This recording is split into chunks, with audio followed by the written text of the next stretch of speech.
El día de su cumpleaños número 30, mi hijo Mateo me pidió una sola cosa: que desapareciera de su vida. Y yo, su padre, el hombre que le construyó su primer fuerte de madera con sus propias manos, cumplí su deseo. Quizás al escuchar esto, piensen que es solo otra historia triste de un padre olvidado, una reliquia de un pasado que ya no encaja en un mundo de cristal y acero, y por un momento, yo también lo creí. Pero lo que mi hijo no sabía, lo que convenientemente olvidó en su vertiginoso ascenso, es que no puedes simplemente borrar los cimientos sobre los que construiste tu imperio. Esa noche, en su fría y minimalista mansión, él no solo me humilló, me entregó, sin saberlo, la llave para reclamar cada sacrificio, cada noche sin dormir, cada dólar invertido.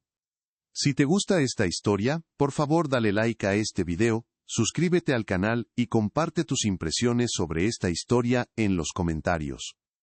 Porque esta no es una historia de derrota, sino de cómo un padre, al que le pidieron que se fuera, decidió en cambio cobrarlo todo, con intereses, y todo comenzó con un boceto enmarcado, que él ni siquiera se molestó en mirar. Mi apartamento en Hialeah siempre ha olido a café colado y a recuerdos. Es un olor cálido, espeso, que se aferra a los muebles de madera oscura y a las cortinas que mi madre cosió hace 40 años. A diferencia de la mansión de Mateo, donde el aire es estéril, filtrado y con un vago perfume a algo caro y anónimo, mi hogar tiene el aroma de una vida vivida. Cada rincón cuenta una historia. La muesca en el marco de la puerta de la cocina, por ejemplo, donde medía la altura de Mateo cada 6 meses. Desde que apenas llegaba a mi rodilla, hasta el día en que su cabeza finalmente sobrepasó la mía. Pasé mis dedos por esa última marca, hecha con un lápiz de carpintero el verano antes de que se fuera a la universidad. Tenía 18 años y una sonrisa que prometía conquistar el mundo.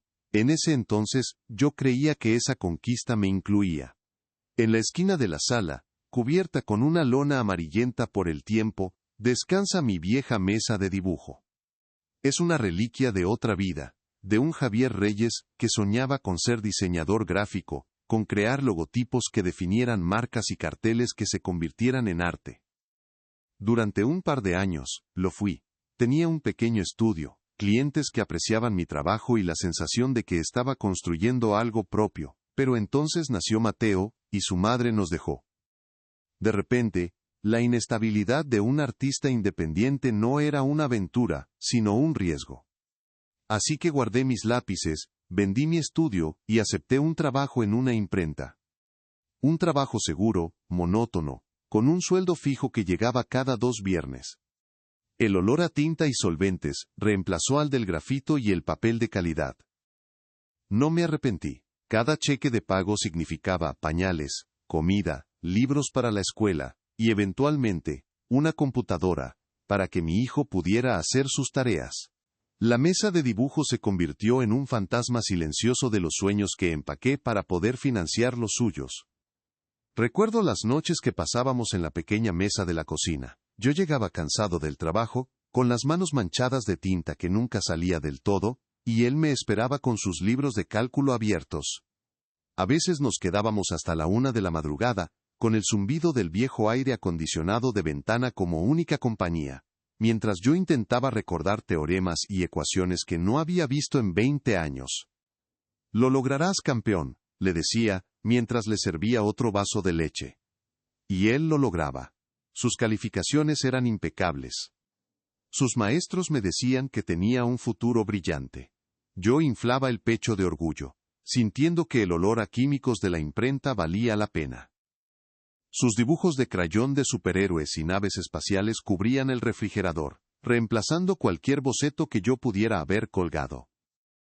Mi vida se convirtió en el lienzo en blanco para su obra maestra. El mayor sacrificio, sin embargo, no fue mi carrera. Fue el Mustang de 1967 de mi padre. Era un convertible rojo cereza. Una belleza clásica que mi papá me había dejado al morir. Era mi única conexión tangible con él. Lo cuidaba como si fuera de oro, pasaba los domingos puliendo su cromo hasta que brillaba bajo el sol de Florida. Cuando Mateo fue aceptado en la Universidad de Miami, con una beca parcial que aún dejaba una matrícula de $22,500 por año, supe lo que tenía que hacer. No lo dudé. Puse un anuncio y lo vendí en una semana por $45,000. El día que el nuevo dueño se lo llevó, me quedé en la acera viendo cómo se alejaba esa parte de mi historia, el rugido de su motor desvaneciéndose en la distancia. Mateo me abrazó fuerte y me dijo, «Te lo pagaré todo, papá, lo juro».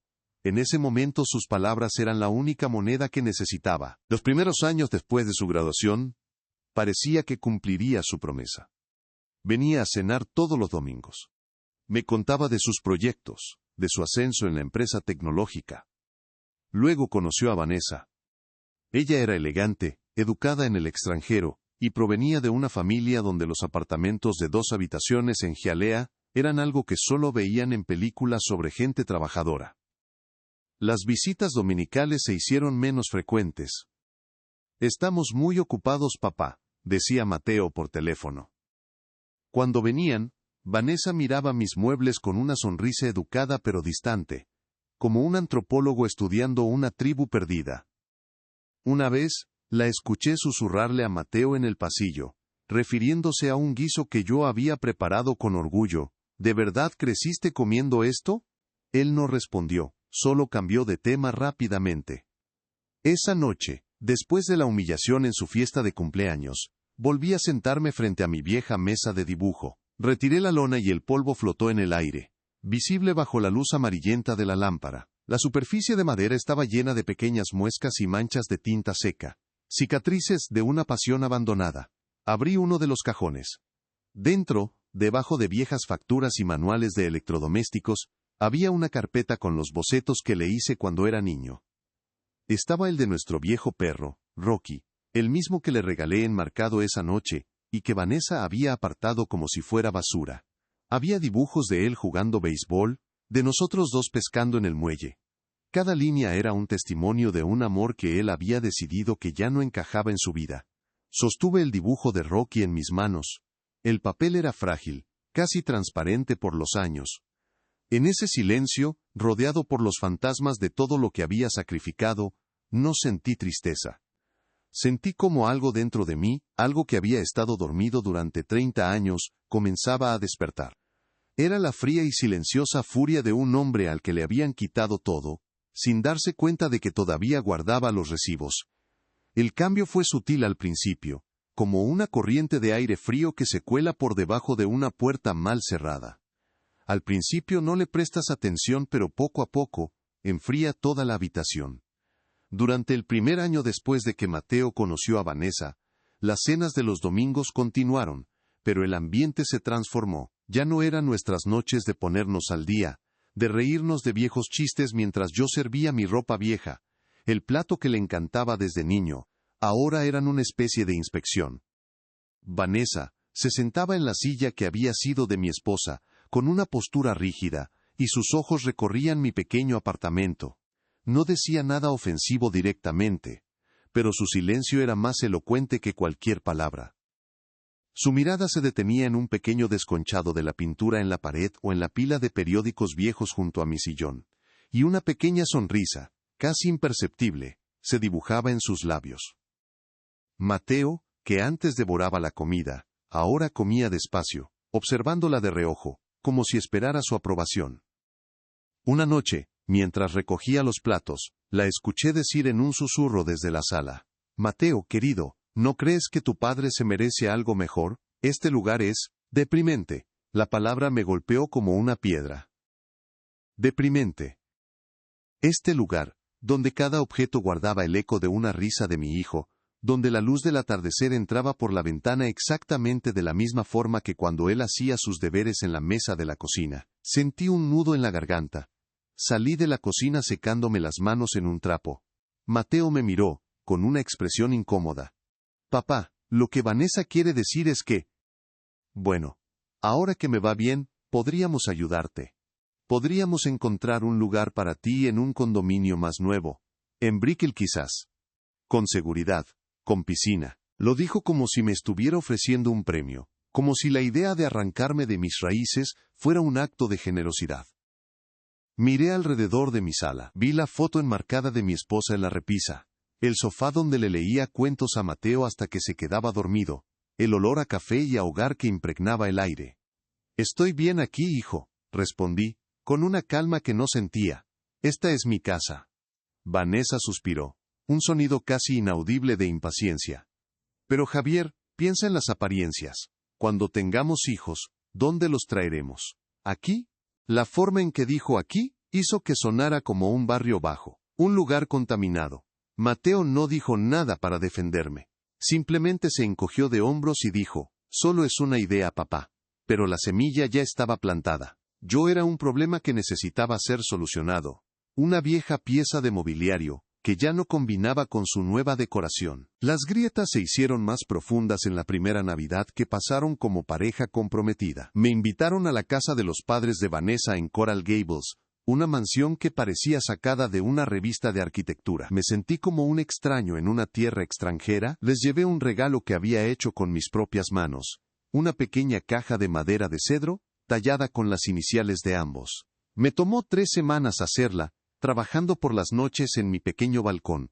Cuando se la entregué a Vanessa, ella la sostuvo con la punta de los dedos. ¿Qué?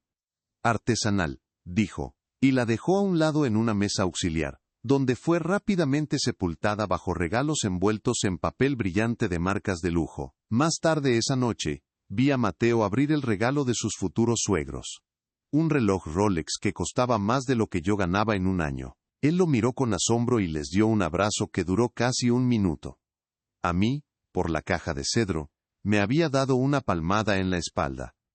Pero el momento que realmente me heló la sangre llegó unas semanas antes de la boda. Estábamos cenando en un restaurante caro que ellos eligieron. Mateo estaba contando la historia de cómo fundó su primera empresa, la que lo catapultó al éxito. Hablaba con una confianza y un carisma que había perfeccionado en las salas de juntas. Y fue increíblemente difícil, decía, mientras Vanessa lo miraba con adoración. Tuve que pedir un préstamo personal de alto riesgo, poner cada centavo que tenía. Hubo noches en las que pensé que no lo lograría. Yo estaba sentado allí, revolviendo el hielo en mi vaso de agua, y sentí como si el mundo se detuviera. El préstamo. La lucha. No mencionó los $60,000 de mi indemnización. No mencionó que yo había firmado como socio mayoritario para darle la credibilidad que necesitaba. En su historia, él era un héroe solitario que se había hecho a sí mismo.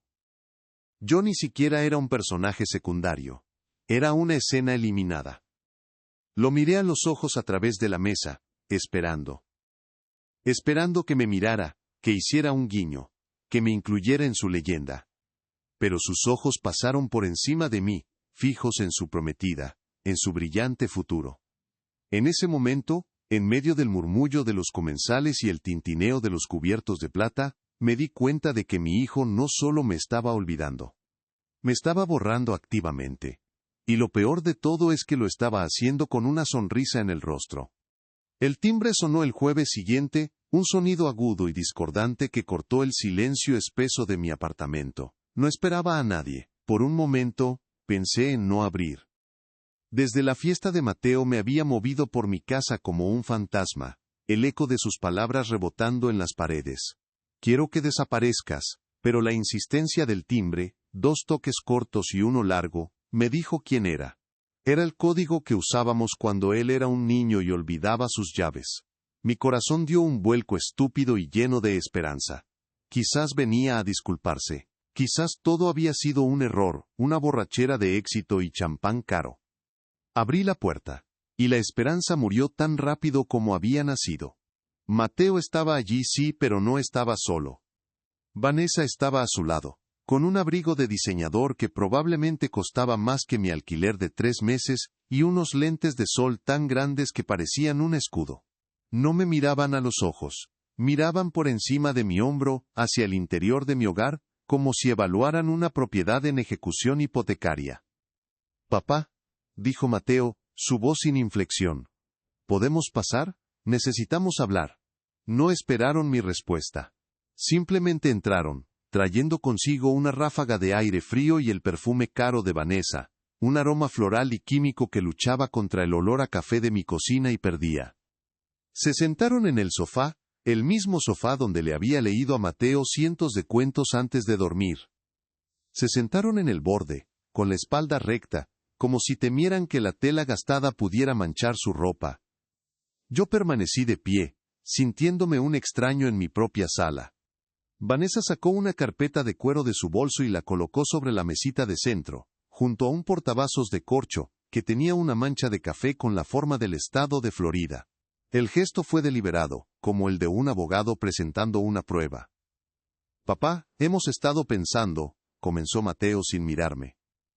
Sus ojos estaban fijos en un punto de la pared, justo donde la pintura estaba ligeramente desconchada. Lo que dije en la fiesta fue duro. Pero el sentimiento de fondo es real. Nuestras vidas van en direcciones diferentes.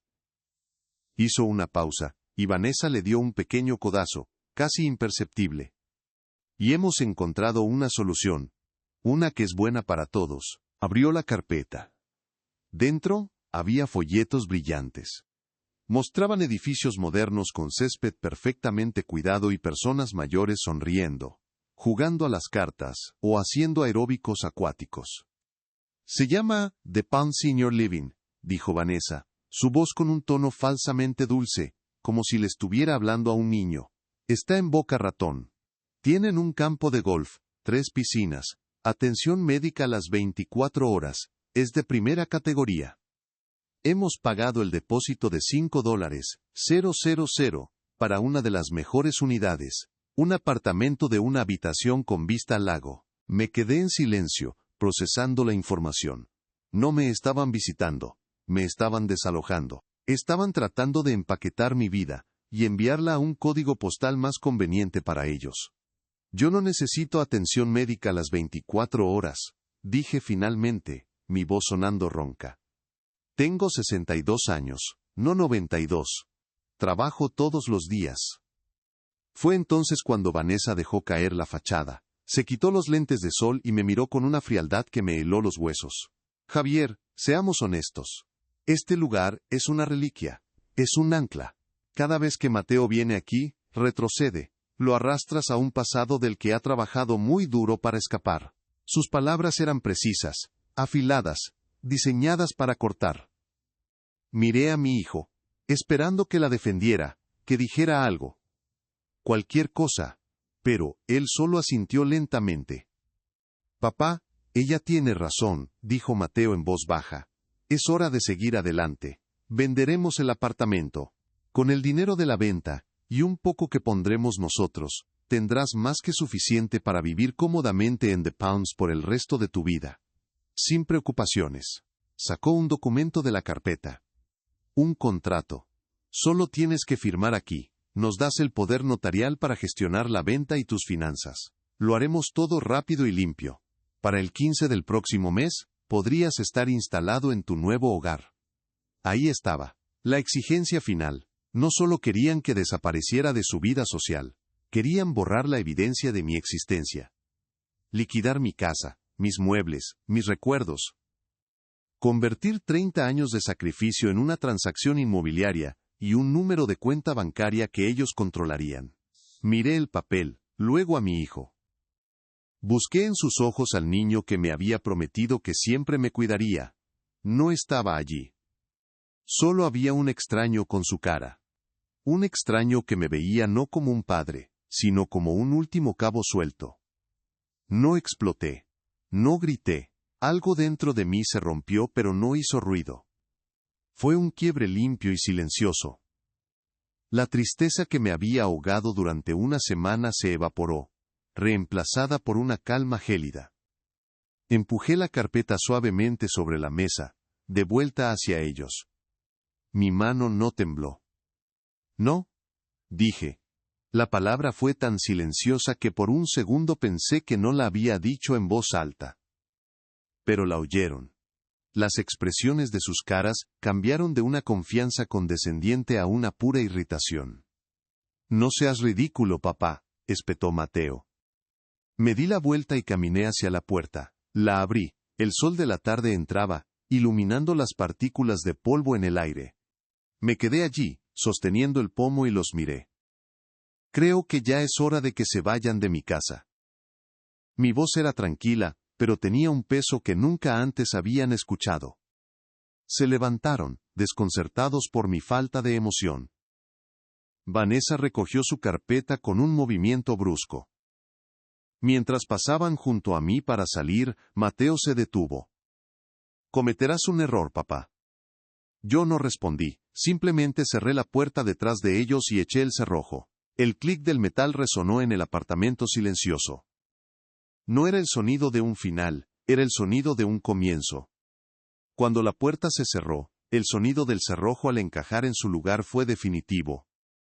No fue un sonido de ira, sino de finalidad. Como trazar la última línea en un plano. Me quedé allí, con la espalda contra la madera, y por primera vez en una semana, el aire en mi apartamento no se sentía pesado por la tristeza. Se sentía quieto. Cargado de una electricidad silenciosa, como el aire antes de una tormenta. Miré mis manos. No temblaban. Estaban firmes, las manos de un hombre que había operado maquinaria pesada durante 30 años, que sabía cómo manejar la presión y la precisión. Ellos habían visto a un anciano sentimental. Un obstáculo. Habían cometido el error de confundir mi paciencia con debilidad. No me senté a lamentarme. Fui a la cocina y preparé una cafetera, el mismo ritual de cada tarde. El agua corriendo, el sonido metálico del filtro, el aroma oscuro y familiar del café llenando el espacio. Cada movimiento era deliberado, medido. Mientras esperaba a que colara, me acerqué a mi vieja mesa de dibujo. No la miré con nostalgia. La vi como lo que era, una estación de trabajo. Un lugar donde las ideas tomaban forma. Levanté la lona y pasé la mano por la superficie lisa y fría. Había pasado décadas construyendo el futuro de mi hijo. Ahora, en esta misma mesa, iba a empezar a desmantelarlo pieza por pieza. Para reclamar lo que era mío, saqué la carpeta de Manila que había encontrado días antes. La coloqué en el centro de la mesa de dibujo. Los documentos de constitución de Innovatech Solutions, el nombre original de la empresa de Mateo. Leí las cláusulas de nuevo. Mi nombre Javier Reyes figuraba claramente como socio mayoritario, con el 51% de las acciones. Una formalidad, me había dicho él en ese entonces, con su cara de joven ambicioso, una formalidad que le permitió usar mis $60,000 de indemnización como capital inicial. Una formalidad que él había enterrado bajo capas de adquisiciones y nuevos nombres de empresa, esperando que yo, el simple obrero de imprenta, la hubiera olvidado. Pero yo no olvido. Recuerdo cada detalle. Recuerdo el número de serie de la primera impresora que compré para él. Recuerdo la fecha exacta en que vendí el Mustang de mi padre, 15 de agosto de 2008.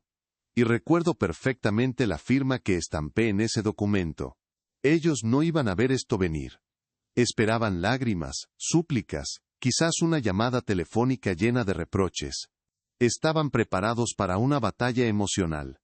Un terreno en el que Vanessa era la experta. Pero yo no iba a pelear en su campo.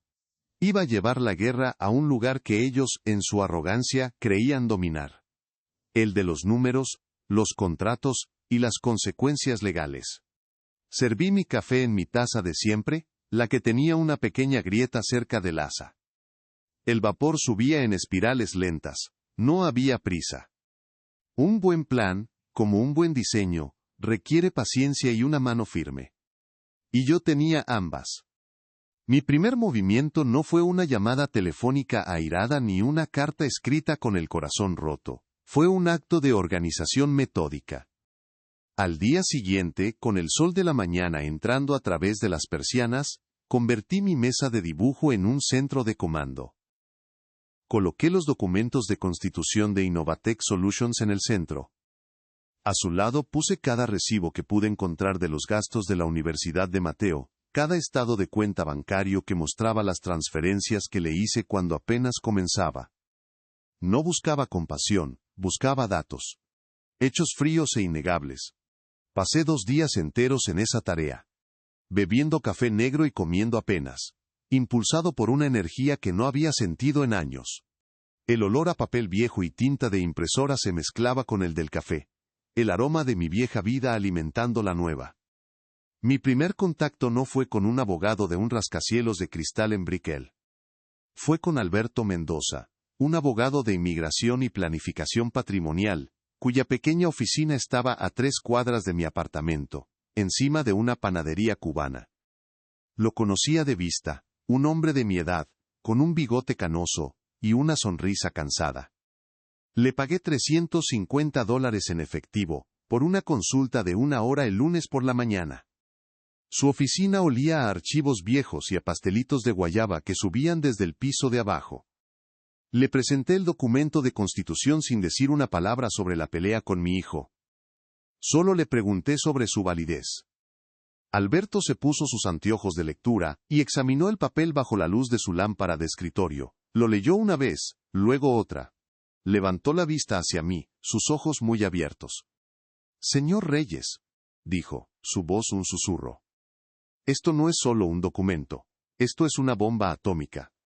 Según esto, usted es el propietario mayoritario de esta corporación, 51%. A menos que haya firmado un acuerdo de venta de acciones, o una disolución posterior, usted todavía es el dueño». Me explicó que el cambio de nombre de la empresa, o su adquisición por otra más grande, no invalidaba mi participación original, simplemente se transfería. «Necesita un abogado corporativo, uno muy bueno», dijo, escribiendo un nombre en una tarjeta. «Díaz y Associates, son tiburones, y le costarán». Tenía razón. Una llamada a la oficina de Sofía Díaz me confirmó que su tarifa de anticipo para un caso como este comenzaba en $15, $15,000. Era una cantidad de dinero que no tenía. Por una noche, la duda se instaló como una niebla fría. Miré alrededor de mi apartamento, el único activo real que poseía. La ironía era amarga. Querían que lo vendiera para mudarme a un asilo. Quizás tendría que hacerlo, pero no en sus términos. A la mañana siguiente, el 5 de marzo, estaba en el Banco Comunitario de Hialeah, solicitando una línea de crédito sobre el valor líquido de mi vivienda. El proceso fue humillante. Tuve que presentar mis talones de pago de la imprenta, mis declaraciones de impuestos, explicar por qué un hombre de 62 años necesitaba de repente $20. No les dije la verdad. Les dije que era para una remodelación de la cocina, mintiendo para reclamar lo que era mío. El 10 de marzo, el dinero fue depositado en mi cuenta. Esa misma tarde, mientras revisaba los documentos del préstamo en mi mesa de la cocina, mi teléfono sonó. Era Mateo. Mi corazón se detuvo por un segundo. Contesté pero no dije nada. «Papá», dijo, su voz sonaba tensa, impaciente. «Escucha, hemos estado hablando, Vanessa y yo. Entendemos que estés molesto. Tal vez fuimos demasiado directos». Hizo una pausa, esperando una respuesta que no le di. «Mira, olvidemos lo de The Palms por ahora. ¿Qué te parece si te encontramos un buen apartamento en Aventura? Te pagaremos el alquiler durante el primer año. 1 año entero, papá, es una oferta generosa. Solo tienes que dejar de ser tan terco». Su oferta generosa era un insulto envuelto en un lazo de condescendencia. Me estaba tratando como a un niño al que se le ofrece un dulce para que deje de llorar. La calma en mi voz lo sorprendió. «No hay nada que discutir, Mateo. Gracias por la llamada». Y colgué. No hubo gritos, no hubo acusaciones. Solo el clic silencioso de la línea cortada. Pude imaginar su rostro, la confusión dando paso a la ira. Él creía que todavía estaba jugando en su tablero, moviendo las piezas que él me permitía tocar. No tenía idea de que yo había construido un tablero completamente nuevo. El 11 de marzo, me senté en la oficina de Sofía Díaz. Su despacho no olía a pastelitos. Olía a cuero, a madera pulida y a victoria. Era una mujer de unos 40 años, con un traje impecable y una mirada que podía analizar un contrato de 100 páginas en 5 minutos. Le conté toda la historia. No omití nada, ni el Mustang vendido, ni la humillación en la fiesta, ni la oferta condescendiente de Mateo. Ella escuchó sin interrumpir, sus dedos formando una pirámide sobre su escritorio de caoba. Cuando terminé, asintió lentamente. Señor Reyes. Su hijo ha cometido un error fundamental en los negocios y en la vida. Ha subestimado a su oponente basándose en suposiciones emocionales. Le transferí los $15,000 del anticipo desde mi teléfono. Ella observó la confirmación en su pantalla. Bien, dijo, su voz ahora llena de una energía depredadora. ¿No vamos a presentar una demanda todavía? Eso es ruidoso y lento. Nuestro primer paso será silencioso y formal. Enviaremos una carta de notificación al Consejo de Administración de Apex Global Tech, la empresa matriz, y a su director ejecutivo. La carta simplemente declarará que el accionista mayoritario de una de sus subsidiarias clave, Innovatech Solutions, no ha sido notificado de ninguna reunión de accionistas, no ha recibido dividendos y no ha sido consultado sobre la adquisición de la empresa, como exige la ley. No pediremos dinero. Simplemente solicitaremos acceso a todos los registros financieros desde su creación. Se reclinó en su silla. Le garantizo que eso hará que el teléfono de su hijo suene más rápido que cualquier llamada que usted pueda hacer. Firmé el acuerdo de representación. Al salir de su oficina, el sol de Miami se sentía diferente. Ya no era el calor opresivo de la Florida. Era el calor de un horno que se enciende. El plan estaba en marcha. La primera carta, me informó, saldría por mensajería certificada al día siguiente, 12 de marzo. Los 3 días siguientes a que la carta de Sofía fuera enviada, fueron los más largos de mi vida, no porque estuviera ansioso, sino porque el silencio era antinatural. Era el tipo de quietud que se instala en el aire, justo antes de que el cielo se abra en una tormenta tropical. Cada mañana, me levantaba a las 5, preparaba mi café, y me sentaba en mi mesa de dibujo, que ahora era mi cuartel general. Tenía una libreta donde anotaba posibles escenarios, preguntas para Sofía, fechas clave. El 12 de marzo, la carta fue enviada. El 13 de marzo, fue recibida y firmada en las oficinas de Apex Global Tech, según el seguimiento del servicio de mensajería. El 14 de marzo, silencio. El 15 de marzo, el teléfono sonó a las 9:17 de la mañana. No era el número de Mateo. Era un número con código de área 305, de una oficina en el centro de Miami. Contesté con un simple diga. La voz al otro lado era suave, pulida y completamente impersonal. Hablo con el señor Javier Reyes. Mi nombre es Richard Coleman. Soy del departamento legal de Apex Global Tech. Hemos recibido una comunicación de su representante legal, la señora Sofía Díaz. La voz no tenía ninguna inflexión emocional. Era la voz de un hombre que desactivaba bombas corporativas para ganarse la vida. Nos gustaría programar una reunión preliminar para discutir este asunto. Entendemos que puede haber habido un malentendido con respecto a una antigua entidad corporativa. Cualquier comunicación debe hacerse a través de mi abogada, respondí, mi voz tan tranquila como la suya. Tiene su número, y colgué. No sentí un ápice de triunfo, solo la confirmación de que la primera pieza de dominó había caído. 15 minutos después, mi teléfono volvió a sonar. Era Sofía.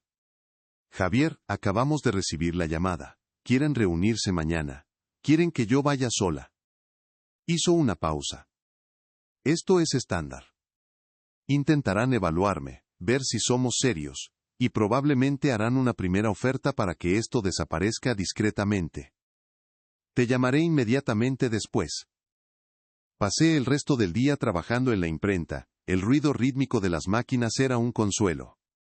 Nadie allí sabía que el hombre que operaba la cortadora de papel era, en teoría, el accionista mayoritario de una empresa de tecnología multimillonaria. Al día siguiente, el 16 de marzo, no pude concentrarme.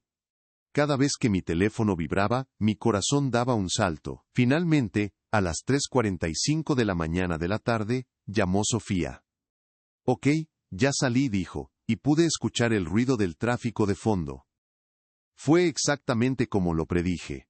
Eran 3 de ellos en una sala de juntas que parecía la cabina de una nave espacial.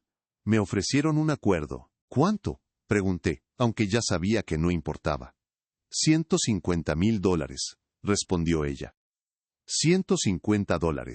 000. a cambio de una cesión completa de tus acciones, y la firma de un acuerdo de confidencialidad de por vida.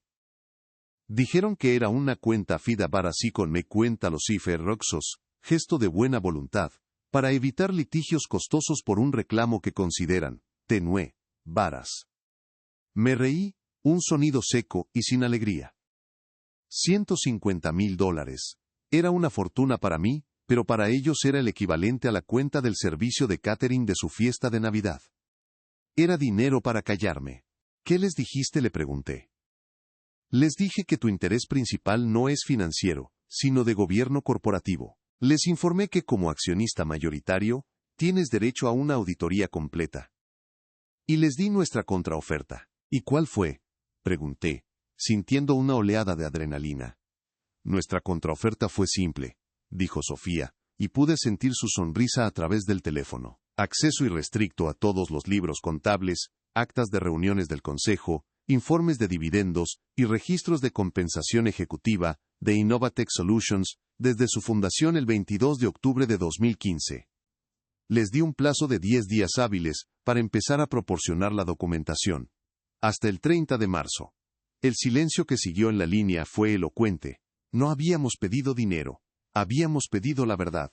Y para una empresa como esa, la verdad era mucho más cara. Se quedaron blancos, Javier. Literalmente, el abogado principal, Coleman, tuvo que tomar un vaso de agua. Me dijo que mi petición era desproporcionada y disruptiva. Le respondí que no proporcionar la información a un accionista mayoritario era ilegal. La reunión terminó poco después. Esa noche, a las 9:28 de la mañana, mi teléfono vibró. Era Mateo. Era la primera vez que me llamaba desde su oferta generosa. No contesté. Dejé que sonara hasta que saltó el buzón de voz. Un minuto después, llegó un mensaje de texto. Papá, contesta el teléfono. ¿Qué demonios has hecho? Lo leí, y apagué el teléfono. No iba a hablar con él. No en sus términos. No sin mi abogada. Él había establecido las reglas del juego cuando me pidió que desapareciera. Ahora, yo era quien dictaba las nuevas reglas. Los siguientes 10 días fueron una guerra fría. No hubo más llamadas de Mateo. Sofía me informó que Richard Coleman había enviado un correo electrónico diciendo que nuestra solicitud estaba bajo revisión. Era una táctica dilatoria. Estaban buscando en sus archivos, hablando con sus abogados, tratando de encontrar una escapatoria, una cláusula olvidada, un tecnicismo que invalidara mi reclamo. No lo encontraron. El 30 de marzo, el plazo venció. No recibimos ni un solo papel. El 31 de marzo, estaba de nuevo en la oficina de Sofía. No han cumplido, dijo sin rodeos. Esperaba esto. Ahora, escalamos. Vamos a presentar una moción en el Tribunal de Circuito del Condado de Miami-Dade para obligar a la divulgación de los documentos. Ya no es una petición, Javier. Es una orden judicial. Esto hace que el asunto sea público. El nombre de Apex Global Tech estará en los registros del tribunal, vinculado a una disputa de accionistas. Es lo último que quieren. Mientras preparaba los papeles, me explicó el proceso. La moción se presentaría el 3 de abril. La empresa tendría 20 días para responder. Probablemente intentarían desestimarla. Habría audiencias. Podría llevar meses. ¿Estás preparado para esto?, me preguntó, mirándome fijamente. Esto se va a poner feo. Intentarán desacreditarte. Dirán que eres un oportunista, que estás senil. Sacarán a relucir todo lo que puedan. Miré por la ventana de su oficina, hacia los rascacielos que se recortaban contra el cielo azul. Pensé en el olor a tinta en mis manos, en el rugido del motor del Mustang de mi padre, alejándose por la calle, en la cara de mi hijo diciéndome que era una vergüenza. Sí, dije mi voz firme, estoy preparado. Esa noche, mientras revisaba mi correo, encontré un sobre grueso sin remitente metido debajo de mi puerta. Dentro, había una copia de un estado de cuenta bancario. Era de una cuenta de inversión a nombre de Mateo y Vanessa. El saldo era de $4,783,214.92. Y junto a él, una nota escrita a mano en un papel caro y grueso. La caligrafía era elegante, femenina. Era de Vanessa. ¿Es esto lo que quieres, Javier? ¿Quieres una parte de esto? Dinos tu número. Todo hombre tiene un precio.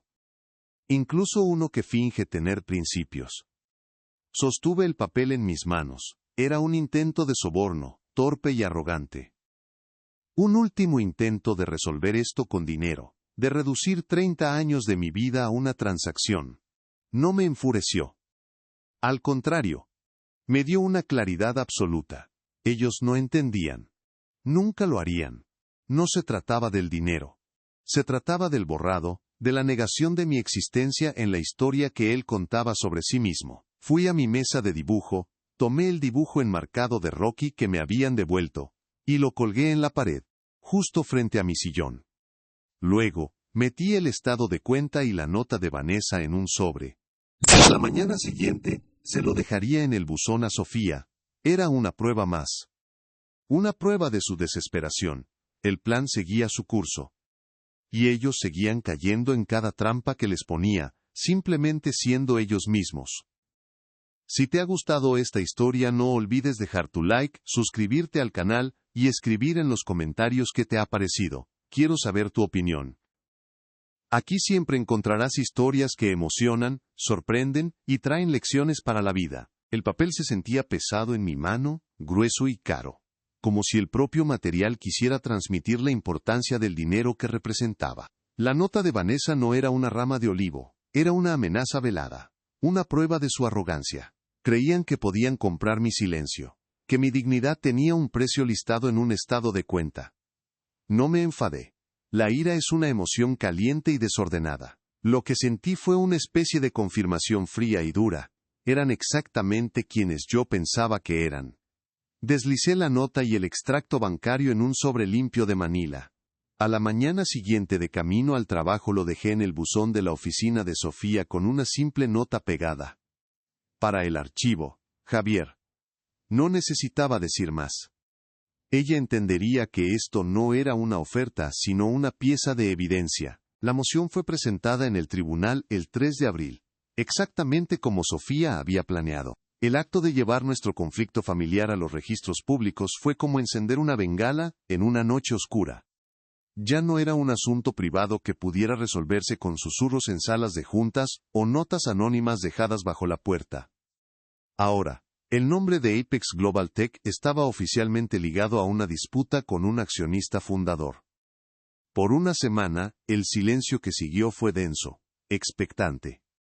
Me imaginaba a los abogados de traje corriendo por los pasillos, los teléfonos sonando, el nombre de Javier Reyes pasando de ser una molestia a ser un problema serio.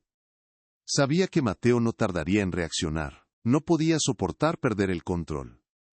La llamada llegó un martes por la noche. Estaba sentado en mi sillón, mirando el dibujo de Rocky en la pared.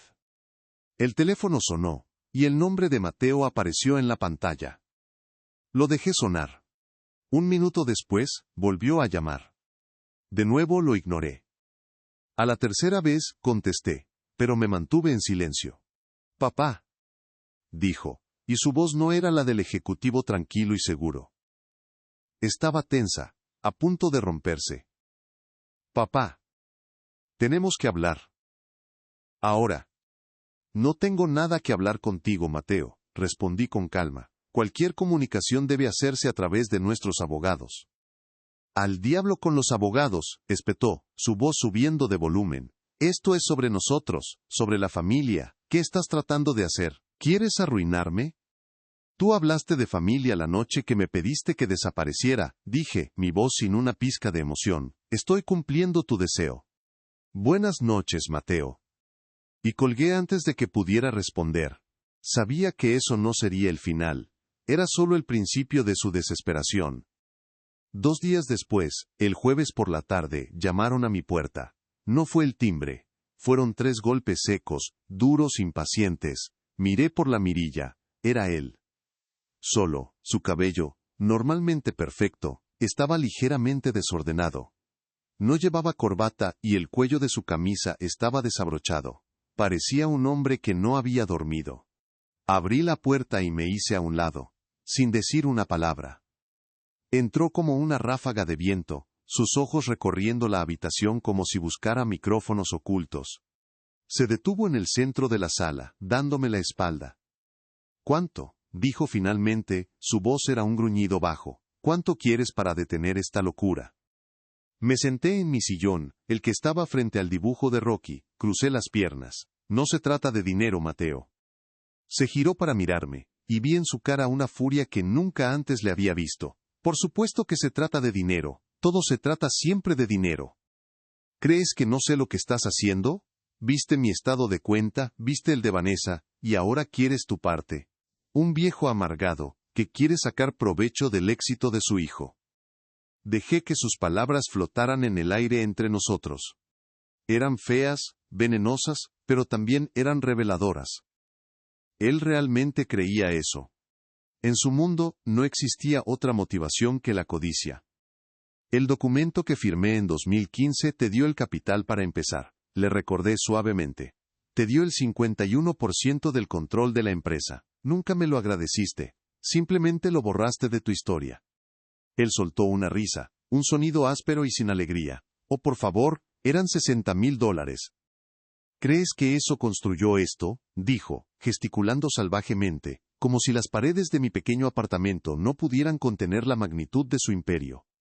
«Eso no fue nada, fue el precio de la entrada, papá. El precio para que yo pudiera empezar a jugar en las grandes ligas. Ya te lo pagué con creces dejándote en mi pasado exactamente donde perteneces». Ahí estaba, la verdad desnuda y brutal, yo no era su padre. Era una inversión inicial que ya había sido amortizada. Un peldaño en su escalera que ahora quería patear para que nadie viera de dónde venía. No sentí dolor. Solo una profunda y helada certeza. Me levanté lentamente, caminé hacia la puerta y la abrí. «La audiencia preliminar está programada para el 2 de mayo. Tu abogado recibirá la notificación mañana. Ahora, quiero que te vayas de mi casa». Se quedó mirándome, con la boca ligeramente abierta, como si no pudiera creer mi calma. Esperaba una pelea a gritos, un drama familiar. No le di esa satisfacción. Su poder residía en el caos emocional. Mi poder, ahora residía en mi silencio. «Pagarás por esto, viejo», siseó mientras pasaba junto a mí. «Te arrastra R.E., con acento agudo por el barro. Cuando termine, no te quedará ni un centavo». No respondí. Simplemente cerré la puerta detrás de él y escuché sus pasos furiosos alejándose por el pasillo. Volví a mi sillón y miré el dibujo en la pared. Rocky me devolvía la mirada con sus ojos de lápiz, leales e incondicionales.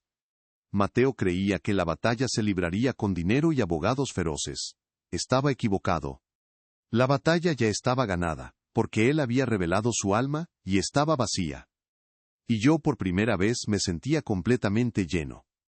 Lleno de un propósito. El espectáculo, como había dicho Sofía, estaba a punto de comenzar. Y yo tendría un asiento en primera fila. La sala de conferencias del juzgado, en el piso 17, no tenía alma. Era una caja de cristal y madera de imitación, con una mesa larga y pulida que reflejaba las luces fluorescentes del techo como un charco de agua estancada. El aire acondicionado zumbaba con un murmullo constante y frío, un sonido que parecía absorber cualquier emoción. A mi lado, Sofía Díaz estaba sentada con la espalda recta, sus archivos perfectamente alineados frente a ella. Al otro lado de la mesa, Mateo y Vanessa estaban flanqueados por su abogado, Richard Coleman. Mateo no dejaba de tocarse la corbata, un nudo de seda azul que parecía estrangularlo. Vanessa, por su parte, proyectaba una calma gélida, con una sonrisa apenas perceptible, que decía que todo esto era una molestia temporal, un trámite burocrático antes de volver a su vida perfecta. Un mediador designado por el tribunal, un hombre mayor con cara de cansancio, se aclaró la garganta.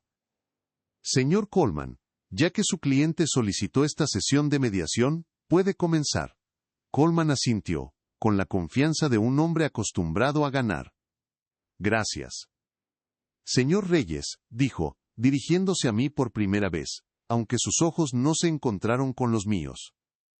«Mi cliente, el señor Mateo Reyes, desea resolver este desafortunado malentendido familiar de manera rápida y privada. Entendemos que usted siente que contribuyó al éxito inicial de su hijo. Y, aunque consideramos que su reclamo legal sobre Apex Global Tech es infundado, estamos dispuestos a hacer una oferta sustancial para honrar esa contribución pasada y evitar un litigio prolongado. Hizo una pausa dramática, como un mago a punto de sacar un conejo del sombrero. En nombre de mis clientes, le ofrecemos una suma final de $750,000, libre de impuestos, a cambio de la disolución de su reclamo y la firma de un acuerdo de confidencialidad permanente.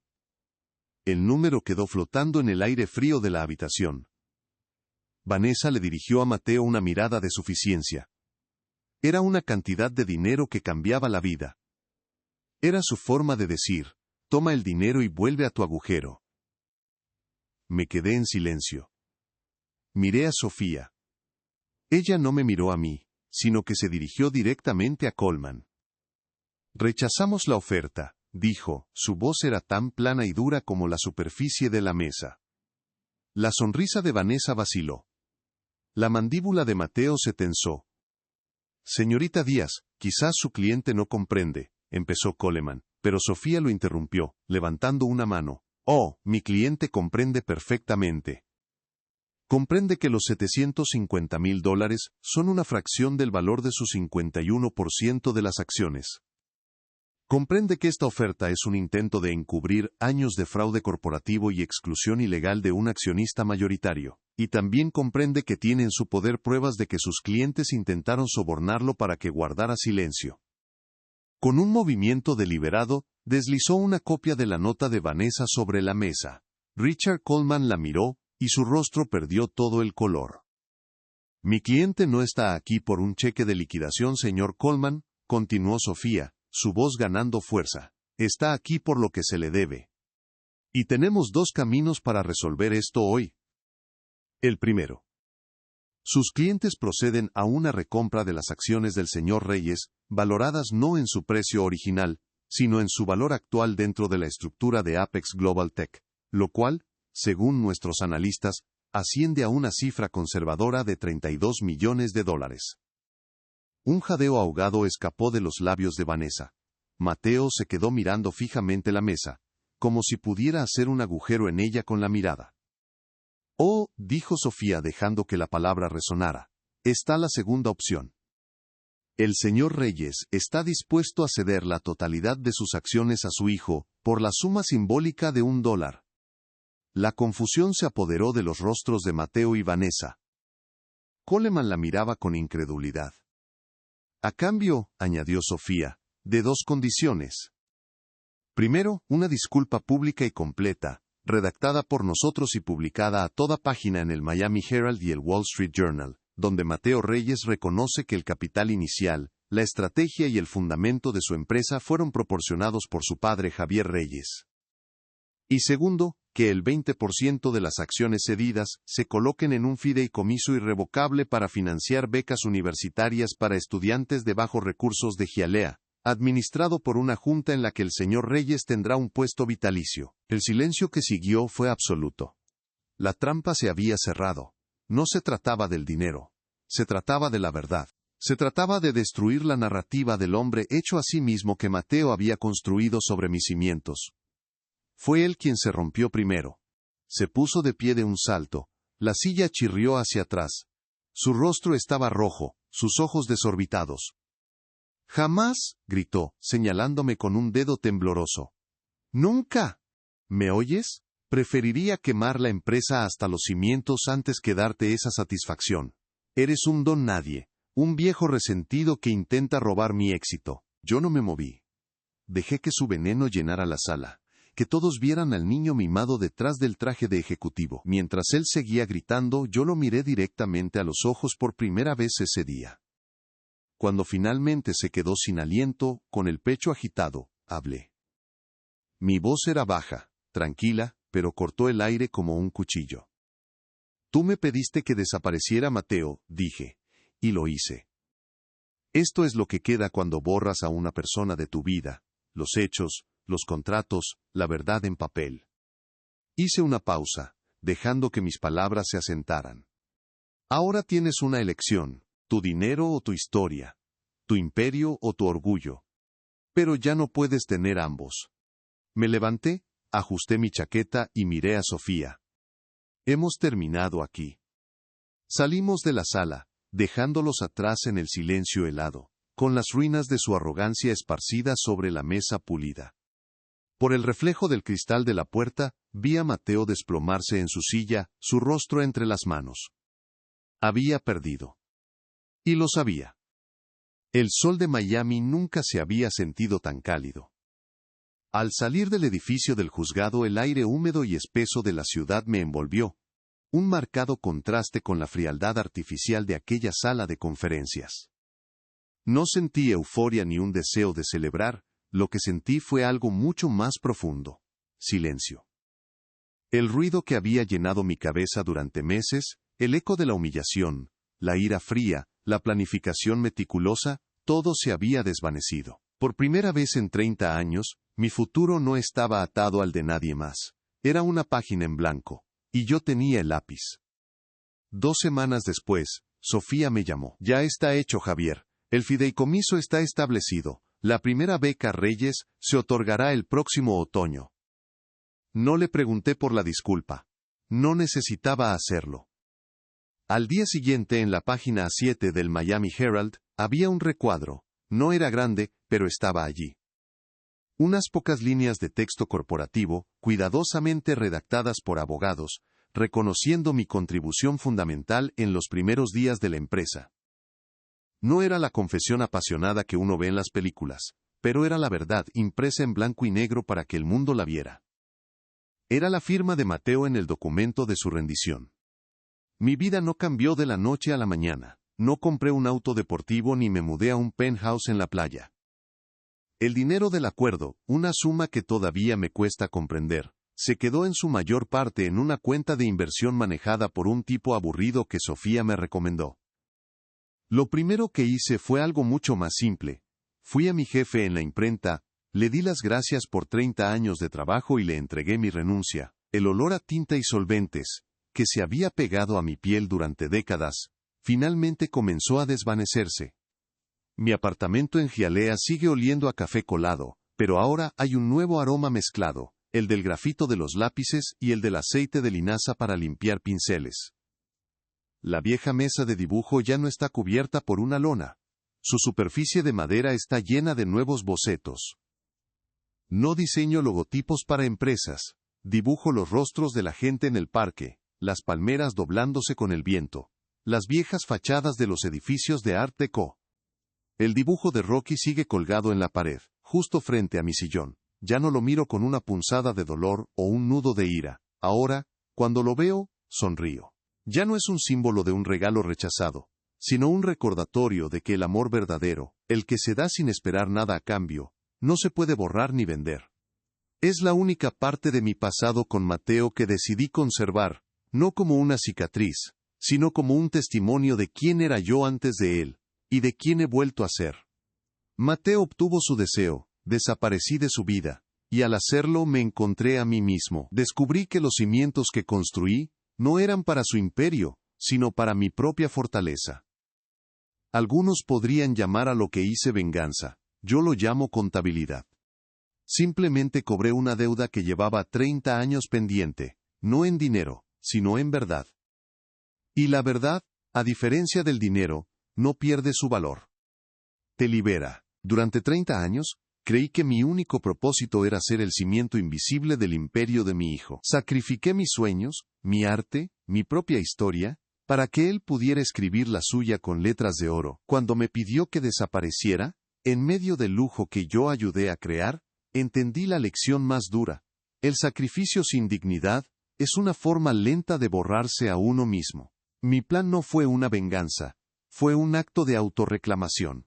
La verdadera victoria no fue el dinero, sino el silencio con el que recuperé mi nombre y mi historia. Aprendí que el respeto propio no se negocia, y que la dignidad es el único activo que nadie te puede quitar. A veces, la vida te empuja al límite no para destruirte, sino para obligarte a recordar tu propio valor. Para todos los que escuchan, nunca permitan que el éxito de otra persona se construya sobre las ruinas de su autoestima. Su narrativa les pertenece, No dejen que nadie más sostenga el lápiz. Mi hijo obtuvo su deseo. Desaparecí de su vida. Y al hacerlo, finalmente aparecí en la mía, más completo y libre que nunca. Si te gustó esta historia, no olvides dejar tu like, suscribirte al canal y escribir en los comentarios qué te pareció. Quiero mucho saber tu opinión. Aquí siempre encontrarás historias que emocionan, sorprenden y traen lecciones para la vida.